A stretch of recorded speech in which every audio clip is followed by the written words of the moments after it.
Bem, nosso assunto de primeira hoje é especial porque eu vou conversar com a economista e mestre em agronegócio, a Roberta Páffaro. Roberta, bom dia. Não, boa tarde já, Roberta. 12h12. Boa tarde. Boa tarde, já estamos na hora do almoço. Muita gente provavelmente já está almoçando e aí acompanhando o nosso bate-papo aqui com essas notícias, cada segundo que mudam, né? E os highlights, né, também, né? Exatamente. Escuta, bom, a Roberta está aqui hoje, né, numa primeira apresentação, porque nós estamos montando com a Roberta um novo quadro aqui para o nosso programa, um novo segmento, para falar do mercado financeiro, para falar da economia. Né? A Roberta tem uma larga formação, uma grande formação nesse sentido. Está indo para os Estados Unidos agora em setembro, vai fazer a coluna de lá a partir de setembro, durante os últimos meses do ano. Então, eu vou explorar um pouquinho primeiro, antes do nosso mercado financeiro, que você está acompanhando o programa aqui desde o começo, você já viu o que a gente já abordou, né? O que está acontecendo, claro que você sabe. Mas eu vou abordar um pouquinho do seu perfil antes. Você tem uma grande experiência aí no mercado da economia, autora de livro Mulheres do Agro, enfim, a única palestrante do Congresso Mundial de Mulheres do Agro. Enfim, conta um pouquinho para a gente da sua vida. Quem é a Roberta na economia? Bom, a Roberta é uma apaixonada pelo agro e acho que hoje, quando a gente olha um pouco a economia do agro, ainda se fala muito pouco quando a gente vê dentro dos Estados Unidos. Por exemplo, eu trabalhei 14 anos para a Bolsa de Chicago, abri o escritório deles aqui no Brasil. Então, realmente, quando a gente olha para os Estados Unidos, que também é uma potência, a gente está falando muito sobre isso, a gente não fala tanto da economia do agro. E esse é um setor que eu me especializei bastante, além da gestão de riscos no mercado de commodities, por conta de toda essa trajetória. Então, eu sou jornalista de formação e acho que hoje o jornalismo, essa comunicação, ela vem a me ajudar a traduzir um pouco esse mercado, para não falar economês, né? Tá vendo que a gente fala tanto economês e começa a falar de termos, e até o mercado em si, o mercado de gestão de riscos, ele tem muitos termos que são em inglês. Então, como é que você aproxima isso e como é que você sensibiliza também o mercado, que a gestão é muito importante, principalmente em momentos incertos? É a escola daquele que foi um grande amigo meu, mas que já subiu, né, como a gente diz, o Joemir Betting, que era um jornalista esportivo, que não era economista, coisa nenhuma, mas ele se especializou em economia e a especialidade do Joemir era trocar em miúdos. E é uma coisa que eu aprendi com o Joemir, você não pode, numa palestra ou no ar, num programa, usar um termo técnico sem que você traduza isso e explique para as pessoas o que é. Porque você é uma pessoa que tem formação naquilo. As pessoas não são obrigadas a saber. Eu fico danado da vida quando algum jornalista está entrevistando alguém e a pessoa fala um termo técnico, ninguém sabe o que é, o jornalista também não sabe o que é, mas ele passa batido, como se ele tivesse entendido. Eu acho que você, como jornalista, sabe disso. Tem que perguntar, o que é isso que eu não sei? O óbvio precisa ser dito. Né? Né? O que Exatamente. é isso que eu não sei? Não, mas explica como é que a gente traduz isso. Acho que você traduzir esse mercado e comunicar ele de uma maneira mais simples também atinge de uma maneira mais efetiva aquela pessoa que precisa saber daquilo. Porque não adianta a gente, da mesma maneira que você estava falando muito aqui, a gente fala desse momento de tempestade, a gente associa com o tempo, e a gente fala dos jogos, jogos tarifários. Então, como é que a gente começa a falar de um jogo de xadrez, por exemplo? E, enfim, como que a gente consegue traduzir, fazer algumas analogias quando que a gente realmente atinge o nosso produtor rural, todo mundo que está envolvido na cadeia do agronegócio, quando, lógico, se trata do agro. E a sua proposta para a gente aqui é de trazer o quê? Você viu um pouquinho da conversa que eu tenho diariamente com o Silmar, de economia, e a sua proposta é trazer exatamente o quê? A economia no agro, brasileiro, mundial. Explica para a gente. Exatamente. Eu acho que essa conversa nossa, principalmente em momentos turbulentos que a gente está vendo agora, momentos incertos, eu costumo dizer, tá vendo, que a gente tem 3 pilares aí, realmente, para o agro e para a economia de uma maneira geral. A gente hoje vê o desenvolvimento dos países que estão, países do mundo. A gente teve aí uma quebra com a pandemia, depois agora a gente vive uma recessão política, né? Uma recessão que é algo que a gente começa a ver pelo mundo, essa guerra tarifária, e aí alguns países tentando buscar alternativas, e a gente tem guerras que são que a gente nem imaginava que isso podia acontecer de novo. Então, a gente vem de momentos muito turbulentos. Então, esse bate-papo contigo realmente é mostrar como é que isso está afetando a nossa economia e, consequentemente, isso também vai afetar o agronegócio. Bom, então eu vou direto, porque você, como jornalista mais especializada em economia do agronegócio e faz asset management também, gerencia investimentos e commodities, etc. e tal, o que vai acontecer com esse tarifaço aí que passa a valer depois de amanhã? Estão dizendo que os Estados Unidos não retrocede. Você, como uma pessoa experiente no mercado americano, que já morou lá e está indo fazer um curso agora especial na Bolsa de Chicago, de lá você vai mandar as suas informações para a gente. O que é que você acha que vai acontecer? Porque o que nós temos comentado aqui é aquilo que você viu com o Silmar. O governo brasileiro, os governos, é uma negociação que tem que ser feita entre governos. Mas, aparentemente, apesar do governo brasileiro dizer que está fazendo, está negociando, a gente percebe claramente que não há um empenho muito grande das autoridades governamentais. Há, sim, de empresários ligados ao setor do suco de laranja, ligado à tilápia, ligado ao café, ligado à carne. Pelo amor de Deus, vai morrer o meu negócio aqui ou eu vou ter um prejuízo enorme. Então, eles estão aí correndo atrás do prejuízo, embora ninguém corra atrás do prejuízo. Você corre atrás do lucro, na verdade. Mas como é que você está analisando esse cenário todo do jogador, do jogging Trumping? Ele é um jogador. Ele jogou para cima para todo mundo e agora todo mundo tem que conversar com ele. O Brasil, inclusive. É o imperador Trump. Então, o imperador Trump, que o New York Times chamou de imperador do Brasil. Não, realmente ele veio e assim, a gente tem uma dificuldade muito grande em estabelecer. A gente estava abaixo do radar. Por que ele está tão bravo com a gente? A gente estava abaixo do radar. Aí, de repente, nós viramos o alvo. Existe, lógico, também um fundo político, porque a questão, principalmente, que a gente teve a reunião dos BRICS aqui, a gente estava tentando abrir outros mercados e ter essa negociação.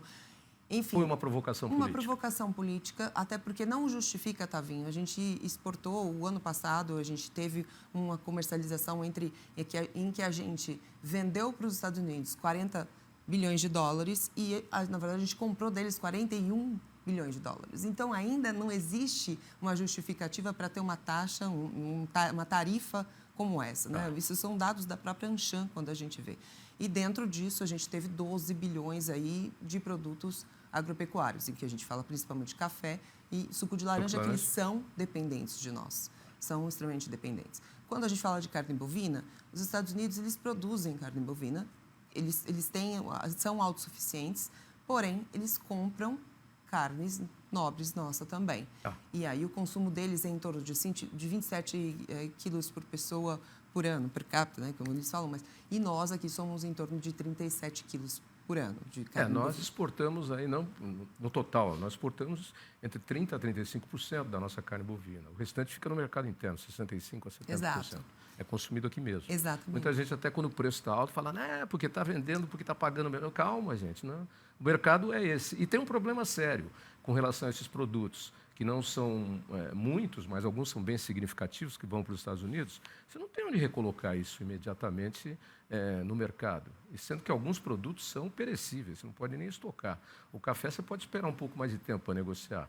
O suco de laranja, a laranja vai ficar no pé, o suco, a tilápia e etc. e tal, a carne, e vai por aí afora. E depois, quando você perde esses mercados, para você recuperar em volume que é em espécie ou então em receita, demora muito tempo para você repactuar essa balança comercial brasileira, que tem aí quase 50% do agronegócio, vindo do agronegócio. Então, é um problema sério que deveria ser tratado com muito cuidado. Né? O problema da Embraer é seríssimo, porque envolve, inclusive, segurança, porque a frota doméstica americana, regional, é toda a Embraer. A Bombardier não ganhou nada lá, nós ganhamos tudo. Esses aviões precisam de peças, e aí tem que ter reposição. Mas, enfim, falando diretamente do agronegócio, o prejuízo é grande e muita gente não está atenta a isso, né? Não, exatamente. O momento, você falou muito bem, a gente tem vários setores que são mais impactados. Quando a gente fala do agro, sim, estamos conversando, mas temos outros setores mais realmente correlacionados, como o da Embraer, na questão de aeronaves. Então, provavelmente, Davi, nesse primeiro momento, o Trump não vai ceder. A Até vara porque a gente não de tem... marmelo vai chiar mesmo, vai. Eu acho que a gente não tem uma embaixada, a gente não tem embaixador aqui representando um americano, então está dificultando realmente essa comunicação. Existe uma pressão do mercado interno nos Estados Unidos também, justamente pela dependência do café.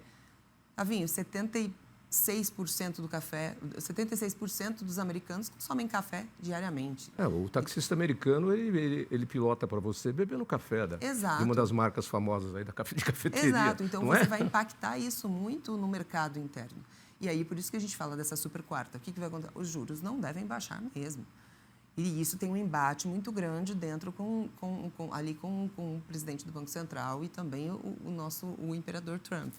Então, quando a gente vê ele quer realmente que baixem os juros, mas aí a gente tem dentro nessa pesquisa, uma pesquisa da Universidade de Purdue e também da Bolsa de Chicago, que é publicada mensalmente, refletindo... Você estava me falando aquela hora que não deu tempo, que exatamente, estava no intervalo. refletindo, eles fazem isso já há muitos anos, desde o primeiro mandato do Trump.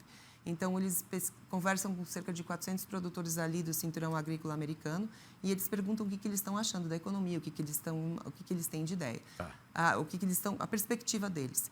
Nesse último relatório, vai ser divulgado agora no começo de agosto também, mas o outro refletindo, que foi divulgado em julho, refletindo junho, já teve antes, quando o Trump assumiu, eles estavam muito otimistas. Agora, com essa questão do tarifaço, eles também recuaram um pouco em termos de perspectiva da economia agrícola, porque eles não sabem o que vai acontecer. Porque quando a gente pouco fala de soja, nós exportamos 80% da soja.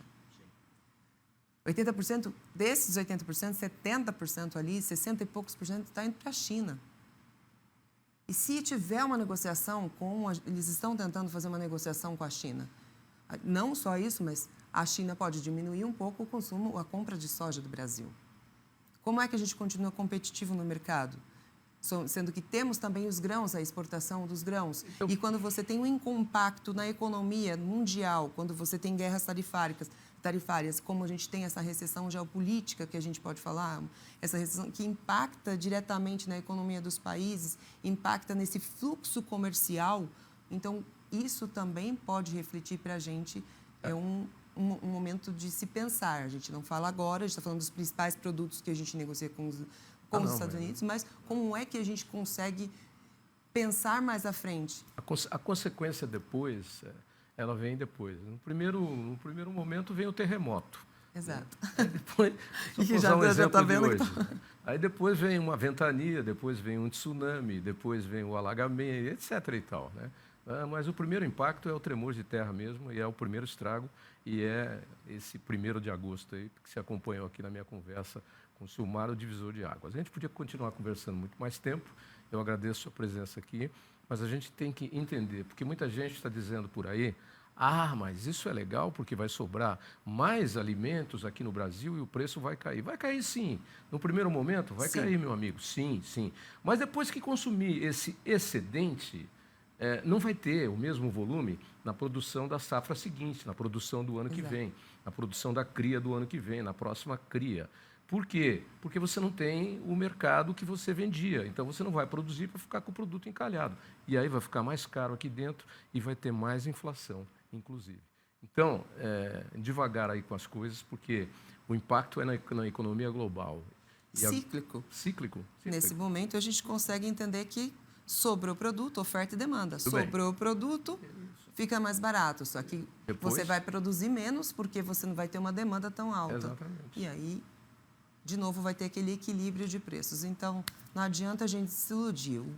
Essa é a economia cíclica, então vamos pensar que precisamos abrir mais mercados e precisamos rever, sim, essa negociação com os Estados Unidos de uma maneira diplomática e que não vai ocorrer provavelmente nesses últimos 24 horas, mas eu ainda acredito que a pressão interna dos Estados Unidos com relação à demanda de suco de laranja e café, principalmente esses dois produtos, eu acredito que eles vão, com a pressão interna, eles ainda vão reverter para que a gente possa melhorar Legal. um pouco essa tarifa. Foi pedido aí uma isenção aí para a Embraer e alimentos. Vamos ver o que acontece até sexta-feira. Mas está aí em cima, está no gargalo, a gente vai seguir acompanhando. Eu agradeço a participação aqui, Roberta Páffaro, que eu já conhecia, mas agora pessoalmente, para a gente poder ter esses nossos bate-papos aqui e conversar um pouquinho mais longamente sobre a economia no agronegócio. Um prazer estar aqui com você, Tavinho, e participar. E, com certeza, uma oportunidade. Muito obrigada. Legal. Se você quiser deixar um endereço de internet para quem quiser fazer contato com você, pode deixar o seu www, se tiver. Sim, tenho www.robertapáffaro, com 2 Fs de faca.com.br, e também nas redes sociais Roberta Páffaro. Ok, Roberta, muito obrigado pela presença. Agradeço. Seja bem-vinda. Muito obrigada.